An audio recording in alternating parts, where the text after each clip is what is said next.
Taunsa news की खबर पर एक्शन। आपको अहम खबर से आगाह कर रहे हैं। तौसा न्यूज़ की खबर पर एक्शन लेते हुए असिस्टेंट कमिश्नर तौसा हालिया बारिशों से मुतासरा इलाके बेट अशरफ, बेट लंघा, बेट मीरखर पहुँच गए, जहां उन्होंने मुतासरीन से गुफ्तगू की। तौसा न्यूज़ से आपको अहम खबर दे रहे हैं। असिस्टेंट कमिश्नर तौसा हालिया बारिशों से मुतासरा इलाके बेट अशरफ, बेट लंघा, बेट मीरखर और दीगर पहुँचे, जहां उन्होंने मुतासरीन से गुफ्तगू करते हुए नुकसानात का जायज़ा लिया।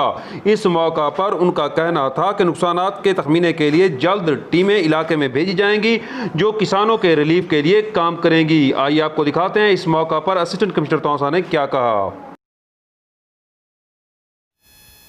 हालिया बारिशों के बाद जो है वो तौसा के भी कुछ एरियाज़ में सैलाबी सूरत हाल है। बेट अशरफ, कोट मोहोई, बस्ती रोहिल और बस्ती छजड़ा को मैंने विज़िट किया है, तो यहाँ पर भी जो है वो ख़ास तौर पे जो फसलें हैं उनका काफ़ी नुकसान हुआ है। तो सीएम साहब के डायरेक्शन पर मैं यहाँ पे पहुँचा हूँ। यहाँ पे हमारे पीटीआई के होद्देदारान भी हमारे साथ हैं, अजीज़ नासिर साहब हैं, शोएब छजड़ा साहब यहाँ पे मौजूद हैं।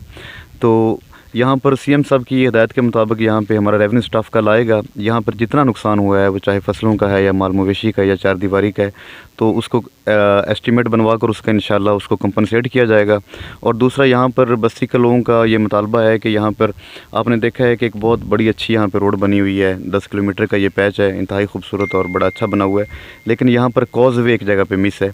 तो यहाँ के लोगों का ये मुतालबा है कि कॉजवे ना होने की वजह से जो है वो सड़क मुतासर हो सकती है, तो कॉजवे को जो बनाया जाए, तो वो मैंने कॉन्ट्रैक्टर से बात कर लिया, इंशाल्लाह उसकी तामीर इंशाल्लाह जल्द शुरू हो जाएगी।